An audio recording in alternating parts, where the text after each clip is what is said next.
Framing device. 3, 2, 1, whoosh. A long time ago, a group of finches, probably in South America, were minding their own business when, presumably, a nasty bit of weather blew them horrendously off course. About 600 miles off course and way out to sea. Quite inconvenient at the time, I imagine, but thankfully for them, they landed safe and sound on an archipelago we now call the Galapagos Islands. I'm sure that over thousands of years, many finches were blown into the ocean where they promptly drowned, but for the sake of the story, we're going to ignore those ones. Our finches, now stranded on these islands, started doing what finches do: eat seeds and reproduce. Since the Galapagos Islands are volcanic in nature and have never been attached to the mainland, all of the plants, animals and insects came from somewhere else, be it displaced by storms or carried by driftwood, or just long-range birds that migrate in or whatever. And once there, the various organisms continued to survive and evolve in their own isolated environment, often with none of their former predators or competitors. And I know that I'm about to use evolution as a framing device for a video essay talking about computer games with zombies in it, but just humor me for a minute. I love this shit, and you're gonna quite quickly see where I'm going. So the thing with evolution is that it's a very deterministic process. It is not random at all. It is guided, not by an intelligence, but by the environment. As every ecosystem has right and wrong answers when it comes to finding food and staying alive. And if an animal doesn't have the chops for it, then it just doesn't make it. And every organism is not a clone of its parents. They're a mixture of inherited traits plus a few mutations. And whilst those mutations are fairly random, once pitted against an environment, those that are advantageous,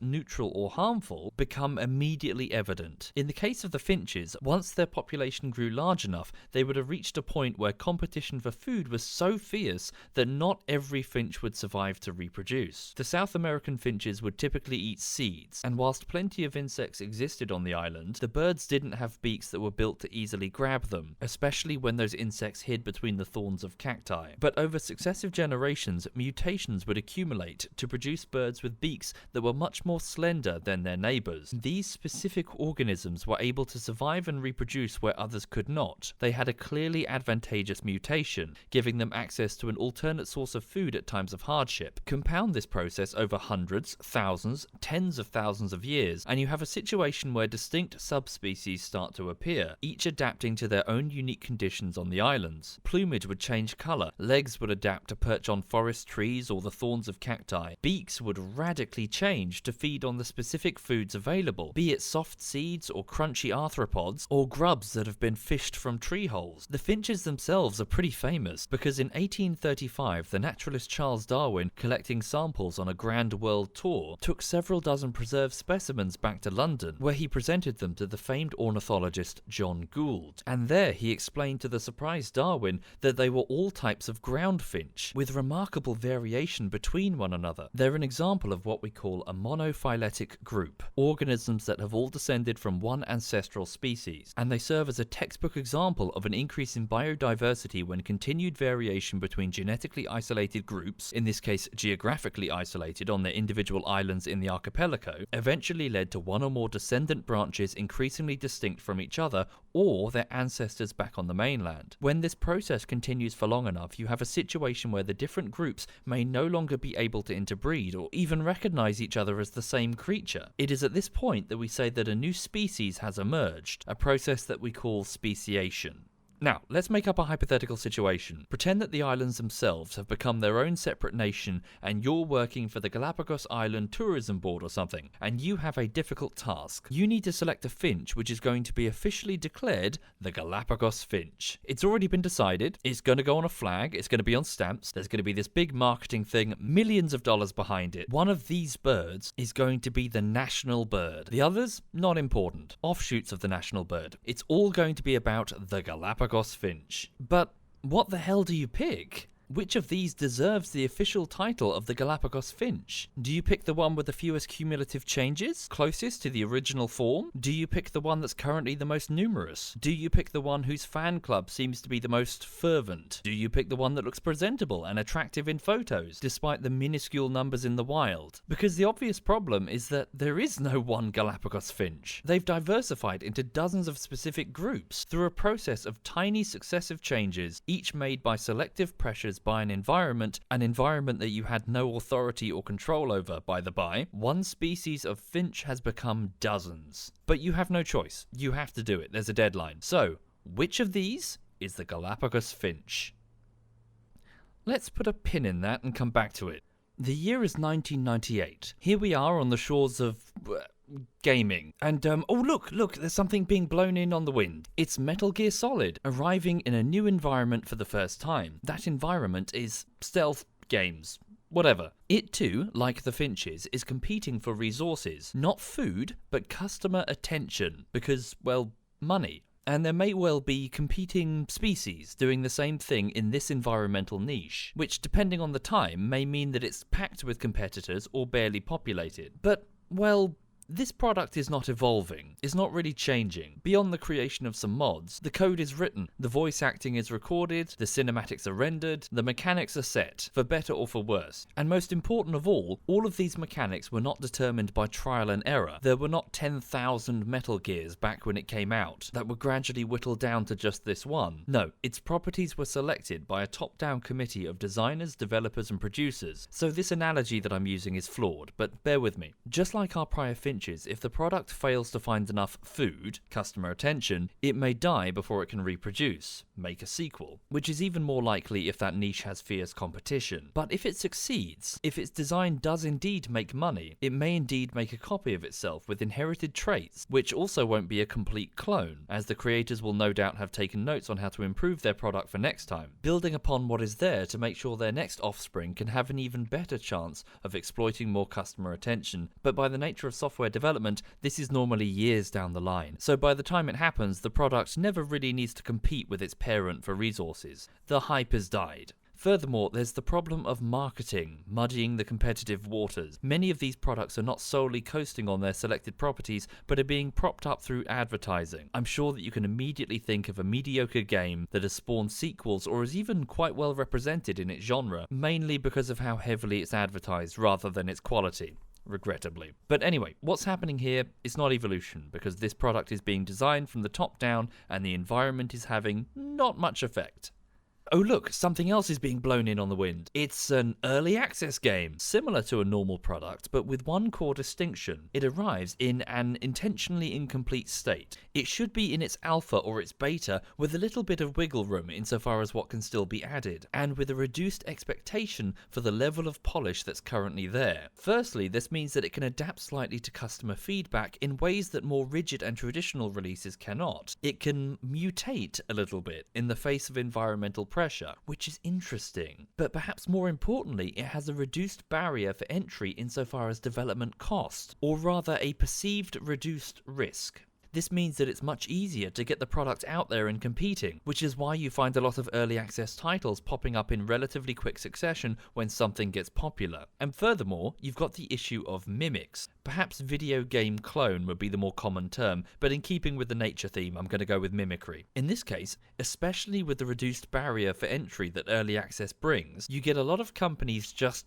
copying. If you've been in PC gaming these last 20 years, you've seen this. Something will get popular in the genre, and then suddenly there are lots of competing products that just happen to use the same mechanics, a very similar art style, similar modes of play. They haven't done any of the design legwork, they're just copying what someone else has done. I don't want to delve down the rabbit hole of whether this is good or bad, I am simply pointing out that it exists, and is definitely more prevalent with early access titles. Lots of companies will just make some early access version of something that's already out there, which means you can suddenly get a lot of competition for the same audience with slightly different products. Now then, this process continues for a long time. Things are not really evolving. The decision making is all still top down. It's 2012. What's going on in the small but respectable niche of the milsim? Oh look, it's Arma 2, the sequel and offspring to Arma, which is the sequel and offspring to Operation Flashpoint. It's just doing its own thing, being a pretty successful franchise. And look, it's got a few mods that spawn from it. One of them is called DayZ, but this one is so radically mutated from its parents that it didn't even land in the same niche. It flew all the way next door to a different genre, survival sandbox. And what sort of competition did it face in that niche? What, in 2012? Fuck all. Maybe some types of Minecraft? You know, the ones that put emphasis on survival as opposed to the building? But beyond that, really Nothing. So here in this gaming environment, we have a free mod for an existing product made years before, which a lot of people have already purchased, where the elements of that product have been cleverly rearranged to form a survival game with absolutely nothing on the market like it. And naturally, for that reason, it grows, and it grows quickly, easily achieving the player numbers of a regular game release through good word of mouth. But now the barrier for entry, insofar as development is concerned, is incredibly low, lower than even an early access game. Dean Hall hadn't set up a studio and was asking for backing to complete it. He had just rearranged an existing product, made by a company happy to see it rearranged. He took Bohemia's core strength, their love of big open maps with lots of extra weapons, vehicles, skins, etc., and just used them creatively in an engine that he didn't need to make. This meant that anybody, not just companies, but regular gamers could also make their own versions of the DayZ mod in the exact same way. Plus, it's a sandbox. By the nature of sandbox gameplay, it's fairly simple to set up. There is no overarching story or cutscenes or voice acting, no huge campaigns you've got to plan and balance. You just load up a big map and sprinkle some items all over it, and the players will make their own fun. You don't build the roller coaster, you just put some parts down and the players will build it themselves. And any jank in the process is easily excused with, well, it's just a free mod. And that last bit is quite important. Things that would normally attract critique, even in an early access product, are hand-waved as part of the experience. So with the barrier for entry when it comes to making new mods incredibly low, what with one guy able to do it, and with the survival sandbox genre so empty, people got to creating, rapidly making similar but slightly different versions of the DayZ mod, giving them different names like DayZ Plus, or DayZ Aftermath, or DayZ Fusion, and making them available as mod packs. And since DayZ's gameplay is very much less is more, it doesn't take much to alter the core mechanics in significant and interesting ways. Bohemia had stuffed Arma 2 to the gills with content, factions, weapons, vehicles, even before you delve into the modding stuff. So fresh ingredients were just sitting there to be used. The new variants of DayZ started to include new weapons, new vehicles, new planes, new methods of fast travel, the ability to set your spawn point, or even spawn high in the air and fall in via a parachute. A huge wealth of tiny changes based on what people thought sounded cool. Some of these ideas were really good, some of them were terrible, and I really need to give you a sense of scale insofar as how many competing versions we're talking about here. Whilst there are about a dozen downloadable mod packs, each individual server would need to decide not only which mod to play, but which version, and whether or not they were going to install any smaller plugins, bringing things like time treasure events or cleanup scripts, or derelict ruins to loot, and so much more. And of course, server owners could quite easily set up their own logic, and use their own ideas to help them stand out from a crowd of ever-competing servers, all wanting players to play on them. So we're really talking about hundreds of slightly different versions of DayZ, as the gameplay experience between individual servers could be quite different indeed. It was very easy to have small changes end up with a completely different mouthfeel. So we have lots of offspring from the same species, multiplying in the same space, each with minute differences, all competing for customer attention. The mimics came in as per usual, trying to copy what was there to make a quick buck, but even they were drowned by the sheer volume of competing DayZ variants in 2013. Some of those mimics are especially fascinating, and I'll talk about them later in the series. How the act of copying something so rapidly changing resulted in some Frankenstein messes of competing tones and mechanics that become fascinating in their own way, like someone making a bad photocopy of plans they don't understand. But here's where we get to the most fascinating bit, the bit that I find the most interesting of the whole DayZ mod experience. For just like the finches of the Galapagos Islands, there comes a point where there's just not enough food to maintain a growing population. Therefore, not every finch would get to survive to reproduce. Well, similarly, round about late 2012, there came a point where there were so many individual servers of DayZ, running so many competing versions in the same space, that it just wasn't possible to keep all of them populated. Customer attention was a finite resource, especially on work nights, which meant that only some of the available servers would ever see a stable, consistent population. Of the several thousand servers at the mod's height, I seem to remember that there were about 100 or so, maybe more, that were ever really populated. The rest of them just kind of sat empty. And that's when the whole equation changes. For now, the individual mod and plugin selection really matters. There were advantageous, neutral, and harmful features when it came to attracting and keeping customer attention. Something like having AI to fight would prove a popular addition to the servers it was added to, providing a challenge for a group of friends, whereas something like pay-to-win mechanics, spawning with guns if you donate to the server, would likely see disgusted players go elsewhere. Now, the thousands of individual mods and servers with their own, sometimes unique, creative choices were going through a process of selection, with no marketing machine to muddy the waters. And this is where it's going to get a bit hand-wavy and speculative, because it's hard to really gauge the mindset of hundreds of individual server admins from way back when. But on the assumption that all of them wanted people to play on their servers, you know, the servers that they're paying for, and that they were reading the DayZ Mod forums or checking out other servers to see what was popular, I speculate that they started to individually tweak their servers to retain the ideas that were perceived by the community as good, whilst quietly removing things that people complained about. I base this speculation on the fact that pretty quickly we saw several specific ideas carry over onto many servers, while some just didn't spread at all and seemed to die out. An example of the former would be those AI missions, which started to become very common no matter which mod pack or server you played on. And for the latter, the inclusion of things like thermal optics, considered by the community to be horrendously unsporting, just didn't seem to spread beyond a handful of servers, despite being in default armor too, therefore incredibly easy to include. So I propose that just like parents passing successful traits onto their offspring, good ideas that proved they could hold an audience would tend to propagate as new server admins would see what was working and copy. This is just something that seemed to be apparent from months of casual observation. So with the perceived good ideas sticking around and the perceived bad ideas either not being widely adopted or selected out intentionally, the DayZ mod started to evolve. Really evolve. And rapidly too. There was an explosion of creative energy motivated by the desire to have your mod pack popular and your specific server played on. And I just want to pause it there and go off topic for a minute, so away from the evolution thing. I just want to talk about what I call the Big Nine. The Big Nine are categories of activities that only really exist in this video essay, but I've selected them because they're quite illustrative of what exactly became popular from this evolution. And I just want to walk you through them because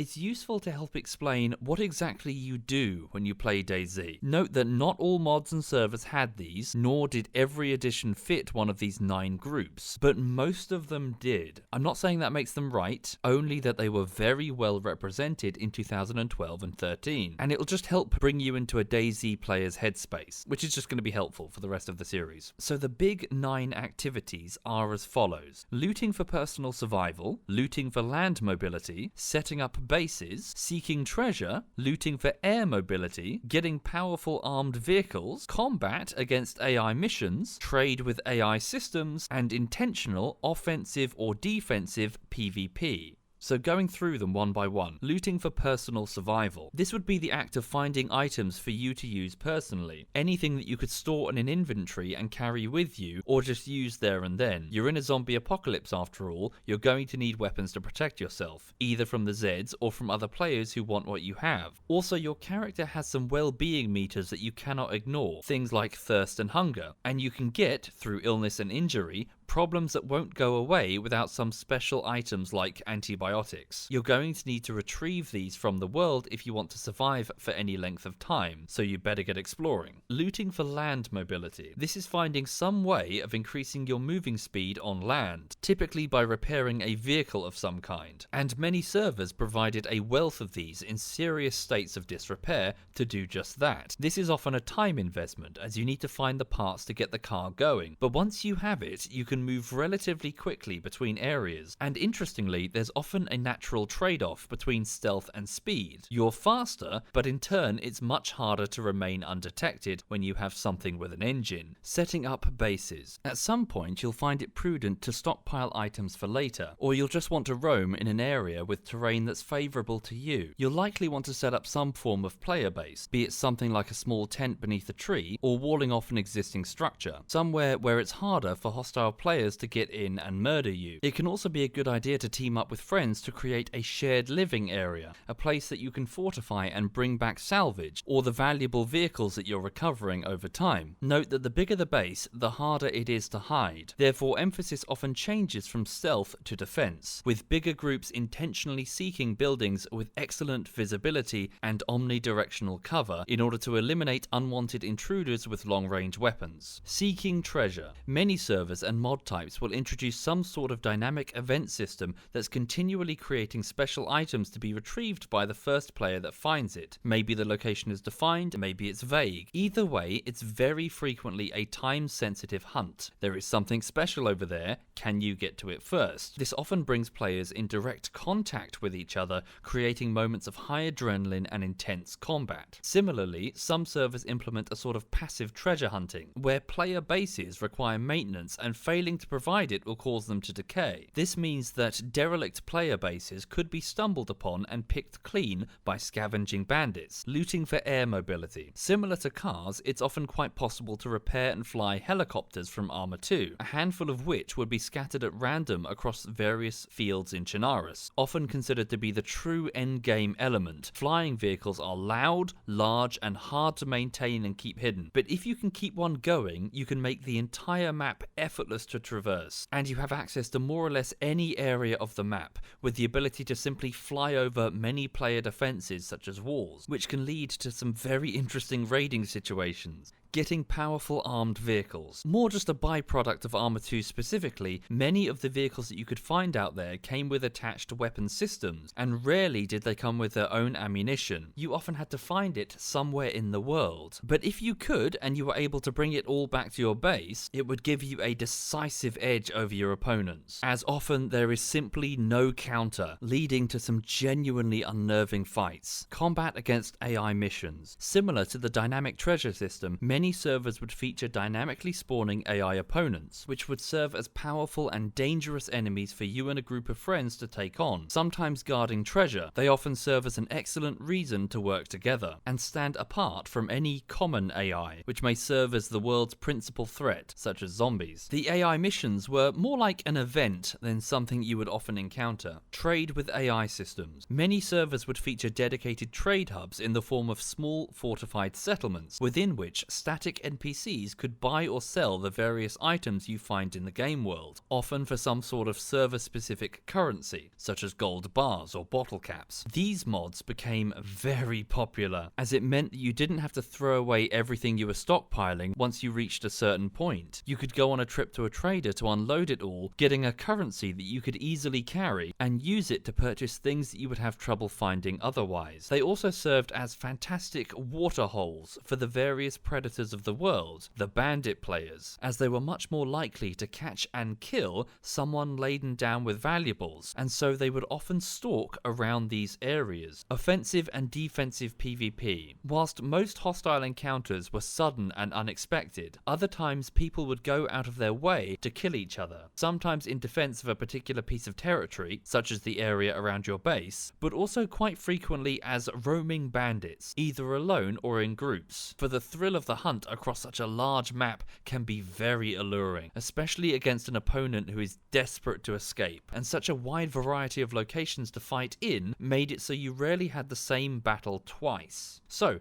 these are what I would classify as the Big Nine. These are the activities that, you could argue, formed the core of DayZ. You could even add some others, perhaps be a bit more granular with the selection. But I would say that about 90% of the time, you found yourself doing one of those things. And as the game evolved over the course of 2012 and 13, most new additions fell within one of those categories, somewhere. The astute among you may have noticed that a lot of what I've just described there, you've also encountered in other survival games that aren't DayZ. The Big Nine became popularized and then copied into the core design of many survival games that cropped up looking to compete in that niche after 2012, becoming a sort of winning formula for the survival sandbox game, to the point that they've become classic motifs. But anyway, this isn't related to the evolution discussion. These things are simply what people enjoyed doing when they were playing DayZ in 2012 and 13, and were usually, but not always, where new features started to land. Now, back to the evolution thing. It's 2013 and the DayZ Mod's popularity is soaring. For a whole year, the audience has been growing, and it's here that we see the next interesting thing happen. As the various servers and mods start to specialize, something else was apparent. The audience was not uniform in its taste. Different people liked different elements of gameplay and saw different things in survival games. And as people were trying out the various mods on offer, they were figuring out which servers they liked and which elements of the Big Nine they preferred. And you could almost say that we saw a sort of speciation, the point at which new sister species would emerge, and crucially were so different from one another that they could no longer interbreed. Now, I don't mean that players were shagging each other. I mean that there came a point where individual groups of players, having mingled together in mod packs and servers that were so mechanically different from each other, would have trouble playing together. They would simply not enjoy the same things when playing the same open world shooter game. Some caveats. There is no hard boundary between any group, and many servers and mod packs straddled the line. But for the sake of this analysis, I would speculate that there are broadly three: Classic, Base Building, and PvP. Classic players I would define as preferring servers that are very close to Dean Hall's original mod. Strong emphasis here is put on less is more. Immersion is a big thing. It's about groups of people stranded in a zombie apocalypse who have to scrounge supplies, not get sick, find food that isn't tainted, and stay alive. And encounters with other players are fraught with tension because you don't know if they're friendly or secretly hostile. And when weapons exist, rarely are they high-end military. These servers would typically run variants of DayZ Vanilla, DayZ Plus, DayZ 2017, or DayZ Civilian. The second group, base builders, I would define as players who enjoy servers that add depth to the, well, base building, who liked it when they could set up more than just a simple tent, who could build walls and lock doors and strong boxes full of equipment with vehicle pools full of trucks, and even sometimes assemble heavy weapons, and where you're generally rewarded for working as a team, or rather those that do tend to be able to dominate certain regions of a map with large multi-tiered player bases. These servers would typically run variants of DayZ Epoch or Origin, and sometimes maybe Overpoch. The last group, PvP players, perhaps better known now as Battle Royale players, would enjoy the huge open maps and the randomness of drops that DayZ provides, but really find more enjoyment in the fighting. They want to get there as soon as possible. You would often find these sorts of players in or around the airfields at various servers, not purely for the weapons, but also because that's where they know they can get a good fight. These servers would typically run DayZ Overpoch or Overwatch, and later, of course, Arma 2 and Arma 3's Battle Royale, made by Player Unknown, who would later go on to make PUBG. Again, these aren't hard boundaries at all. I'm drawing lines where they really didn't exist in any concrete form, and many players would find themselves bouncing between different things. But there are people who definitely align themselves towards one style of play over the others. People who definitely find the other game modes not as interesting. Because specifically, the PvP players know what they enjoy, the fighting. They would find the base building servers okay, but probably a bit distracting. They want to go out there and hunt, not collect lumber and build defenses. And they'd find the classic servers boring, because it would take 2 or 3 hours just to find a decent weapon, let alone someone to actually shoot with it. The base building players would find PvP servers okay, but probably not all that thrilling, and certainly find the classic servers lack any sort of endgame. You know, they've looted lots for their personal survival, they've got a tent, they've stocked it full of items, but then what? It would just get stolen off them the moment they went offline, which gets frustrating very quickly. And the classic players would find the base building servers a bit off message, what with people not really taking the survival thing seriously, by building giant wooden castles armed with anti-aircraft guns, and be positively horrified with the PvP servers, where by design, they're shoot on sight, whereas a huge part of the attraction for these players is the moral ambiguity of whether or not you can commit virtual murder. So these three groups do not easily intermingle, and they'd come about due to a community being strained through a filter that was able to sort them into servers that catered to their tastes. The DayZ Mod community had gone through speciation, one species becoming 3. And this is something that was also quite apparent to the mimics, whereas something like Rust just copied everything into their game, all of the mechanics they saw, and then just spent years flailing around redesigning everything that they'd inherited multiple groups with completely conflicting goals. Something like H1Z1 Survivor Stories successfully spotted the problem, splitting the game into two distinct versions, Just Survive and Battle Royale, which I use as further evidence to back up my belief that these groups very much existed, and they all had very different ideas insofar as what would be a good open world survival/shooter game. So, to recap, I'm saying that in the 2 years since he created it, Dean Hall's DayZ Mod inspired a flurry of creativity in which dozens, if not hundreds of competing, but slightly different versions of DayZ appeared, primarily because the barrier for entry on development was so low, and that because the audience was limited, there started to be right and wrong answers for maintaining an audience which differed depending on who was playing, meaning that over time, at least 3 distinct groups of players emerged who saw completely different things in their ideal DayZ experience. Now, finally, let's go back to that pin from the beginning. You have to decide which of these is the Galapagos finch. Which bird out of this group, which have all gone through successive changes over generations to adapt to specific conditions on their island, yet can still trace their ancestry back to the same flock, which of these is the Galapagos finch? But, you know, at least the finches can't speak English, right? It doesn't really matter to them which one you pick. They're not going to get angry. They're birds, you know? I know it's really obvious what I'm doing here, but are you ready? Here we go. 3, 2, 1, ha! You were Bohemia Interactive all along! Ha! What a twist! What a twist! M. Night Shyamalan, eat your heart out! So you are the developer of Arma 2, and you're looking to make the official DayZ standalone. The DayZ. The one that's going to see all of the development and marketing focus at the expense of the other variations. Which of these mods from the DayZ Mod era, bearing in mind that some of their core mechanics very much conflict with each other, do you pick? Mods that have gone through successive changes over many iterations to adapt to specific audience tastes on their own servers, yet can still trace their ideas back to the same man who, by the by, now works for you. You hired him. So guess which way the shit is flinging if they perceive your answer as the wrong one. And to a varying degree, all of whom consider the way that they like to play DayZ the real DayZ. Or at the very least, consider the other types boring. Oh, and one last thing, they're paying you for it. They're going to buy DayZ when you put it on Steam Early Access. Oh my god, it's a shit show.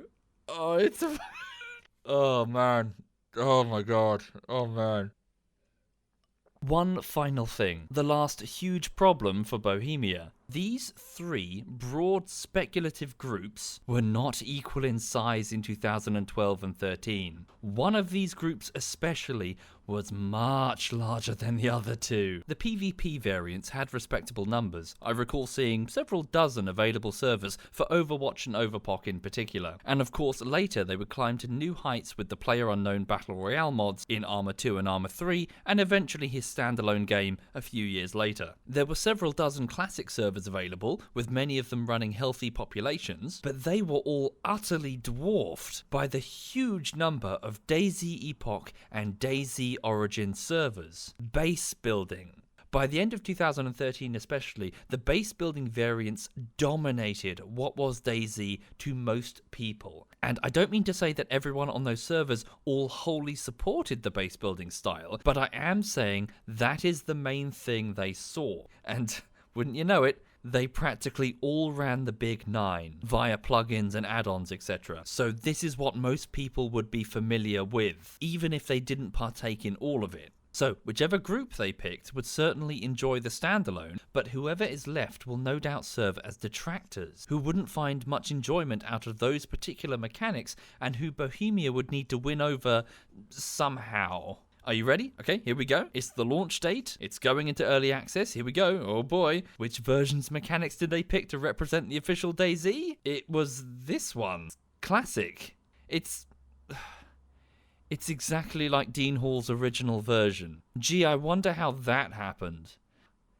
No, wait, it's much worse than that. Many of those original DayZ vanilla servers had not sat idly as other servers adapted around them. They had upped vehicle numbers. They had included plugins for dynamically spawning treasure events of different types. They've added AI missions, even giving some of them headless clients to provide a real challenge. They hadn't included all of the big 9, at least not to the degree of other servers, but many of them had something like this. The DayZ standalone when it came out had Well, this, as you can imagine, people weren't happy. For years, the Steam reviews for DayZ were a total shit show, as each patch to add things would do things to please those who like classic, such as adding things like loot to find, but did nothing for those who liked the other broad groups, especially the activities of the Big Nine. The base building fans, well, for years they got some concept art of what the bases would look like, but really not much else. And the PvP fans were especially shafted, with the creation of huge loot databases that Bohemia were quite clear that they'd be keeping control of for a while, very seriously limiting the availability of high-end military loot, and having a pretty significant time investment just to find anything. Now, in Bohemia's defense a little bit, they were not ignorant of this. They've stated multiple times in their dev blogs that their priority was to work on the base technology first, to get a proper engine working, which would let them hand the keys to the kingdom, as they say, over to the modders. They were clearly hoping for a repeat of the 2012 situation, an explosion of creativity in which we would see the various mod fans bring back the things that they found appealing from the DayZ standalone template, instead of Arma 2. The problem is that their development process stalled on the way to that goal, which is something I'll cover in a later episode, meaning that for years they were straddled with a huge audience of DayZ Mod players who were soured that they lost their money, had little or no interest in the simple mechanics the standalone provided, because it wasn't the DayZ they remembered. So, anyway, that's what happened. In short, with rapid iterations in 2012 and 13, the DayZ mod evolved into at least 3 different broad game types, and the tastes of the audience became more refined, which is a big part of what makes DayZ so interesting for me, because the momentum for this continued, creating new subgenres that other games would go on to cater for. Most of you are probably very familiar with the large number of base building survival options that were on offer after 2013, all keen to try and capture that large dominant player base. But the most startling transformation was no doubt what happened to the PvP crowd, for the standalone really did leave them high and dry. There was no DayZ Overpoch or Overwatch for them anywhere in the standalone's development life cycle. Nothing that captured the spirit of what they really wanted. A huge open map with random start locations, random weapons, and a strong emphasis on fighting and getting there quickly. Until one of those mod creators, Brendan Green, better known as PlayerUnknown, released PlayerUnknown Battlegrounds in 2017, which of course exploded in popularity, to be rapidly followed by Battle Royale games like Fortnite, Apex Legends, and Call of Duty, becoming well entrenched in the gaming zeitgeist between 2017 and 2020. And whilst I'm not saying that they didn't have clever design decisions that led to their rapid growth, I am saying that the DayZ standalone failing to court these players made it so that there were lots of people who knew what they wanted but had nothing being served to them, because the DayZ standalone, either through development choice or unforeseen technical problems, was not able to bring them their specific mod experience. Therefore, they were an audience primed for the taking. One final thing. The situation that happened here, a game that evolved well beyond the scope and vision of its original creator in the hands of the audience, is something extremely rare, and most game designers will never see this or need to negotiate around it when developing their own standalone product in its shadow. But I think I can see one that will. There is one studio that has this time bomb in their future, and I'm just going to do them a favor and warn them. Hello there, Microsoft. How are you doing? In 2014, you were able to purchase the creative rights to Minecraft and ownership of the development studio Mojang, and there may come a point that you wish to develop a sequel to it, perhaps using new engine technology or whatever.